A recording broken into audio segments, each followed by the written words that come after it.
आपण बघितलेला नसतात आणि त्यांना जर एकत्र आणायचं असेल तर काय करायला पाहिजे, तर आमच्या सर्व जे आमचे तरुण कार्यकर्ते आहेत किंवा जे आमचे तरुण सभासद आहेत सर्व त्या तरुण सभासदांनी असं एक मत व्यक्त केलं की आपण यावर्षी आपल्या सर्व माहेर वाटणींचा या ठिकाणी सन्मान सोहळा करूया आणि त्यासाठी आमची त्याप्रमाणे बांधणी चालू झाली। 3-4 मिटिंगी झाल्या, आम्ही बऱ्याच त्या सगळ्यांच्या याद्याही काढल्या की आपल्याला आपल्या कुठे कुठे माहेर वाचणे आहेत, कुठे कुठे दिलेले आहेत। तर हा जो आम्ही सोहळा आयोजित केलेला आहे तो नुसतं त्यांना काहीतरी गिफ्ट द्यावं, त्यांचा नुसता सन्मान करावा असं नाही, तर त्या मागचे आमचे जे हेतू आहेत ना ते हेतू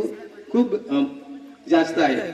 कारण जर आपण त्या माहेर वाचण्याला या ठिकाणी बोलवलं तर ती बऱ्याच दिवसांनी सर्वजण एकत्र येणार आहेत आणि एकत्र आल्यामुळे एकमेकाच्या सुख दुःखाची चौकशी करणार आहेत।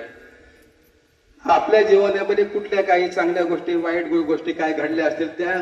मनमोकळेपणा